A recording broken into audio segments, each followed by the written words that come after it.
Hello everyone, welcome to the latest episode of Sean's Movie Crusades. I am Sean Waskrug and I am here to review the latest movies that are out in theaters, as well as any movies you guys recommend, whether they be old school films or other movies that have come out in recent memory. If you guys do have any recommendations for movies, feel free to leave them in the comments below of this video, or head on over to Sean's Movie Crusades on Facebook, give that a like, a follow, and feel free to comment on there on any movies you'd like to have reviewed, or pretty much anything you'd like to see this channel do. While you're at it, go ahead and give this video a like, share, and subscribe, and that way, whenever anything new comes out, you guys will be the first to know. Today, we are reviewing Creed 2. Now, it's very hard to find anyone who's not a fan of the Rocky franchise, at least that are sports movie lovers. When you think of some of the highlighted sports movies of all time, Rocky, the series in general, minus Rocky 5. Everyone pretends Rocky 5 doesn't exist.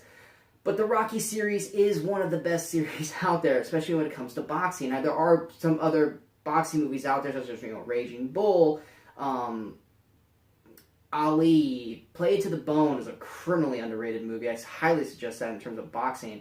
But there's a lot of good boxing movies out there, but everyone focuses on Rocky. Rightfully so. Sylvester Stallone has created a character that is loved by all. And the movies, take it or leave it, are either really, really good, or in the terms of Rocky 4, which personally is probably my favorite Rocky, is great, but in a bad way, but still lovable in another way. And then, a couple years back, they decided to revive the franchise after the success of Rocky Balboa, which was the sixth Rocky film, which was really, really good. As you can see, I'm actually wearing a shirt that has the famous monologue from Rocky in that movie, which was done beautifully. They revitalized the franchise by going with Creed, which is Michael B. Jordan playing the son of Adonis Creed. Basically, this movie is a lot like Rocky in a sense. He's brought up from a young youth in the juvenile system until Creed's wife from the Rocky franchise finds out about him, because he is the son of basically one of Creed's mistresses, and so she basically takes him and adopts him and brings him up proper to the point where fighting is not an option. And then in that movie, he still has that urge to be a fighter and not necessarily follow in Creed's footsteps, but to kind of make his own path to the point where he doesn't want to be known as Creed. He wants to be known as his actual last name, which is Johnson. But obviously, he looks up Rocky in Philadelphia, and Rocky, starts to train him, and then people find out that he's a Creed, and anyone who's going to be seeing this movie has seen the first Creed, and if you haven't, I don't know why you're listening to a review for Creed 2. But basically, the first Creed was done by Ryan Coogler. It was fantastic. It was one of my favorite movies of the year. It was done beautifully by Ryan Coogler. Sylvester Stallone did a fantastic job as Rocky Balboa. Michael B. Jordan did a great job as Adonis Creed, or Donnie is what he usually is called most of the time in the movie. Tessa Thompson, who at the time was not as big as she is now. She plays Bianca, who's the love interest of Adonis. And it was very well done. So when this sequel was coming out, and we find out that the sequel of Creed 2 is going to be basically the sequel to Rocky 4, which is probably the most popular, if not one of the most famous Rocky movies, because it features Ivan Drago, played by Dolph Lundgren, who in that movie kills Adonis's father in the film. We find out in this sequel that young Creed is going to fight young Drago. And when you find out that was going to be the sequel, and then you saw the first trailer of what the actor, or he's actually a real life boxer. His name's Florian Matanu. I'm, like I said, butchering the name. I'm horrible with names. We're just going to call him Florian because that's his first name. This guy is a beast. I mean, he's a straight up monster, and to the point where he makes Dolph Lundgren look small, especially in this movie. But the first trailer got me so hyped up, so excited, that when I made my most anticipated movies left of the year back in July, and if you ever were on my Facebook page on Sean's Movie Crusades, you would have seen that list. Creed 2 is right up there at the very top. I've been counting down the days till this movie came out because I was so excited to see it. And I finally got to see it tonight. And bottom line, I loved it. I thought it was fantastic. It's hard to say whether or not I liked it more or less than the first Creed. Right now, because I'm super high on the movie, I loved it more than the first one. Will that change in a week from now or months from now? Who knows? But as of right now, Creed 2, easily one of the best movies of the year. It definitely has cracked inside my top 10 movies of the year. It's incredibly well done. New director this time, Ryan Coogler, who obviously is pretty busy with doing Black Panther and all that stuff. He's helping produce this, but he didn't direct it this time. This time it went to I believe a Stephen Capel Jr. is the director's name in this one. He does a great job. I mean, you could tell it's not Coogler directing it if you watched Creed 1 recently before you went and saw the second one. But he does a great job giving us this world of Creed and the Dragos. But the best thing about this movie, at least personally for me, besides the great boxing fights, is in Rocky IV, clearly Ivan Drago is the villain. He kills Creed. He wants to basically destroy Rocky. He's the Russian. He has very little dialogue. He's just menacing and scary and all this stuff. So he's clearly the villain. In this one, Victor Drago, who is played by Florian as Drago's son, both the Dragos for that matter, they're given a character arc of like the aftermath of Rocky IV and how Russia treated Ivan Drago after that fight, and how Ivan Drago had to raise Victor, and how Victor was brought up and raised, and it adds that extra layer of character to both these, both the Dragos, that they don't come off as villains in this. You actually feel empathy for both characters, both Dragos, to the point where it's like, yes, you want Creed to win the fights because it's Creed, you love that character, and you want to see him succeed because of Rocky. But especially in the big climactic fight at the end of the film, it could have gone either way for me. I felt for the Drago characters. I felt sorry for him. I felt bad for him for the lives that they were living after the events of Rocky IV. Especially Victor. Victor's care. I mean, he's still a huge menacing force, and he destroys everyone he's in the ring with. But especially in the climactic fight, your heart goes out to that character specifically. I know that's hard to kind of believe because of how menacing that character comes off in the trailers, but they do such a great job of directing in this story. And even though the Dragos don't get a whole lot of dialogue, they don't speak a lot. A lot of it is told through their expressions and through their just looks and stuff, that they give so much layer to character that you feel for the Dragos in this movie, and that's incredibly well done. Because, as I said in previous reviews, nothing is better than a movie that has a villain that you can relate to or feel for, and it's not just 100% full-on bad. Like Michael B. Jordan's previous performance as Killmonger in Black Panther. You felt that character. You understood his reasoning. He went about it the wrong way, but you didn't necessarily disagree with it. It was just you disagree with how he went about doing it. The Dragos, I mean, they're not villains. They're athletes. They're boxers. They want to win the championship. They want to do all this stuff just like Creed does. But that extra layer to give to their character basically makes them more, not vulnerable, but, and in terms of the viewers watching it, makes them not as villainous as Drago was in the first Rocky movie, or Rocky IV. And it actually makes you, if you ever go back and watch Rocky IV, may even make you feel differently towards Ivan Drago's character in that film. It probably still won't, because he still kills Creed in the movie, but it could potentially make you feel different towards that character after watching this movie. Basically, Creed 2 takes place about, give or take, 2 years after the previous film. Creed's had about 6 fights since his last fight in the first film. He wins the championship in the very beginning of the movie. That's not really a spoiler. If you get butthurt about that, it's in the first 5 minutes of the movie. He wins the championship finally, and basically the Dragos have been waiting for this moment. It's not like they just stumbled upon Creed.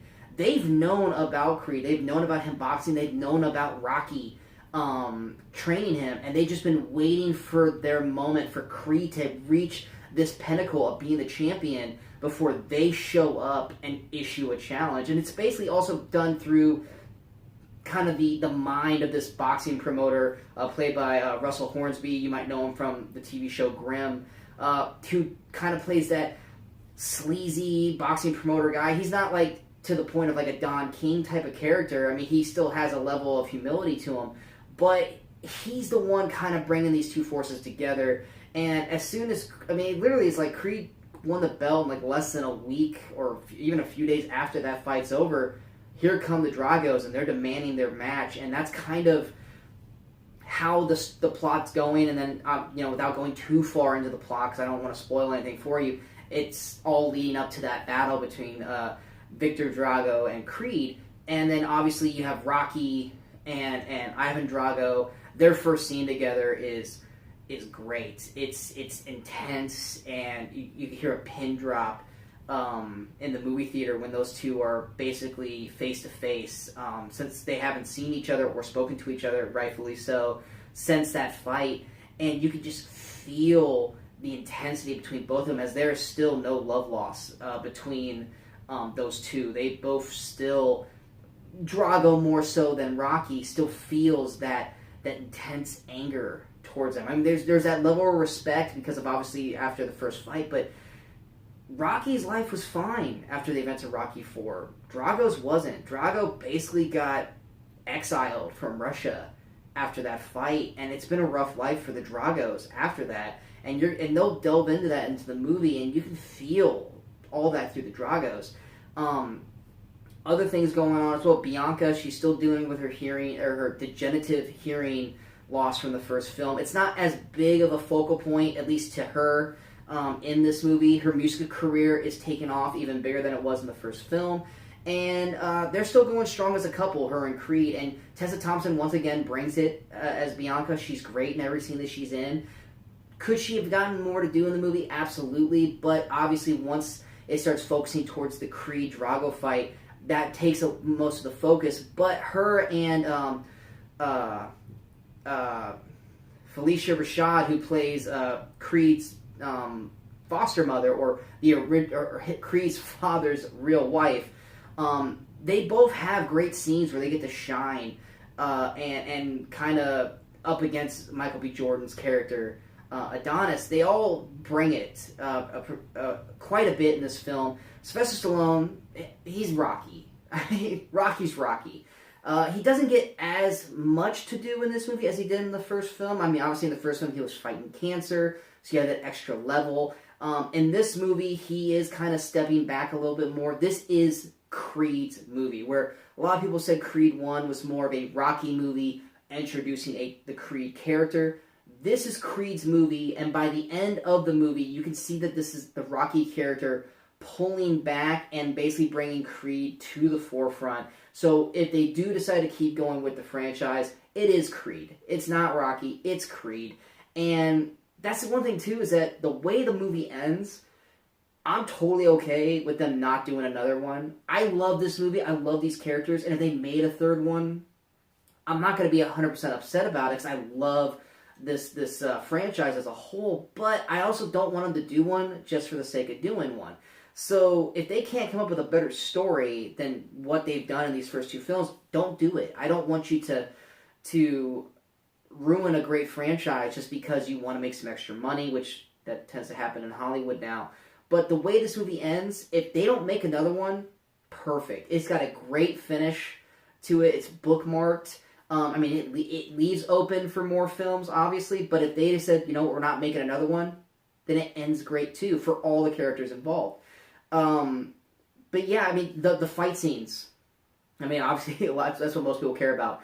The fight scenes are great. They're more towards, they're shot differently than Creed 1. That's obviously a director decision between Kapler and Coogler. So that's noticeably different, but the fight scenes are still great, especially the Creed Drago fights. They're amazing to watch. Each hit is painful. and you're on the edge of your seat the whole time the fight's going on. The training for both are intense, and most of the Drago training you saw in the trailer, and the Creed training is because Creed kind of goes through almost the journey, not 100%, but almost kind of goes through the journey that Rocky went through in Rocky 3, and it's done not so over the top like it was in Rocky 3, because Rocky 3 was way over the top in terms of that story, but it like I said, humanizes Creed even more than what he already is. He has to go through all these emotions in the span of the 2 hours and 8 minutes that this film is, and it just further shows how amazing of an actor Michael B. Jordan is, and just what he is doing in the future. I mean, every movie he's in, except for maybe Fantastic Four, he's done great, and this is one of those characters that I love that he does so much. Like I said, I could watch him play Creed forever, but I don't want to watch him be Creed just for the sake of making more money. I want there to be great stories. And this franchise deserves to end on its best legs. And right now, they're on its best legs. And I'm totally okay with never seeing another Creed or Rocky movie again. And that's not a negative, that's a positive. And like, so in short, without going too far over, Creed 2 is great. It's one of my favorite movies of the year. Fight scenes are great. All the actors in it are great. Yes, they could have given more to Tessa Thompson's character, Bianca. There is some storylines that are given to her early in the film that they kind of drop or they don't bring up again, because obviously the focus at that point is on Adonis. That I just wish they would have given it a little bit more, or at least mentioned it a little bit more. But that's nitpicking at that point. It's already at 2 hours and 8 minutes. Unless you want to make it 2 hours and a half, then yes. But for what it was great. Like I said, Sylvester Stallone's awesome in it. The Dragos. Florian, this is his first ever acting debut, because like I say, he's a real-life boxer. He does such a good job in this that if he all of a sudden decided to want to quit boxing and go into acting, I'd be all for it. Dolph Lundgren does, like I said, he's Drago, but he's kind of also that old dog that is still dangerous, even though it's old. And it's one of those things where it's like, you don't know if Drago is just that calm before the storm because his son Victor is going to destroy you, or if Drago will just do it himself. That he still has that level of dangerousness to the character, and Dolph Lundgren brings that beautifully, as well as the emotional weight of what's happened to him over the past 30-some years since that fight. And it's, like I said, it's really well done. I highly recommend Creed 2 for anyone who's a fan of the Rocky franchise or Creed. If you're not a fan of those movies, obviously I don't go see it, because you're not gonna appreciate it. If you are interested in seeing it and you're like, you know what, I don't want to watch all of them, definitely I would say watch Rocky 4. You kind of need to watch Rocky 4 before watching these. I would recommend Rocky Balboa. You don't necessarily need to watch it, but I highly recommend it. And then obviously the first Creed movie before you watch Creed 2. But this is a must-see for anyone who is looking for some great movies over the holiday break, as well as leading into Christmas. It's definitely the best movie I've seen in the past week. I've reviewed a lot of movies this past week, and Creed 2 is easily my favorite. Because I can't say enough good things about it, so go on out there. Go see Creed 2. Go enjoy it. Go enjoy all the other movies I've reviewed over the past week. Whether it be Fantastic Beasts, Crimes of Grindelwald, or Wreck-It Ralph 2, The Grinch, not Robin Hood, but Overlord. Overlord's still out there. I really loved Overlord. So many good movies. There's, especially in the next week. There's nothing really coming out next week. So you got all this time between Thanksgiving and basically 2 Fridays from now, which... there's something big coming out in 2 weeks, but I can't put my finger on it. I think it's not Aquaman, but I might think it might be Aquaman. But anyway, you got a lot of time. If you have time, go see these movies. They deserve to be seen, most of them, aka not Robin Hood. But yeah, they're great. I hope you enjoy them, and I hope you enjoyed the review. If you like the review, like I said, give it a like, share, subscribe. Leave some comments down below, whether it be about the review or the movie itself, or like I said, if you have any recommendations for movies that you would like reviewed on the show, do it on the comments below, or like I said, on Facebook, on the Facebook page, which is Sean's Movie Crusades on Facebook. Yeah, I love to hear back from you guys and love the feedback. And in case I don't see you guys, good morning, good afternoon, good night, and have a happy holidays.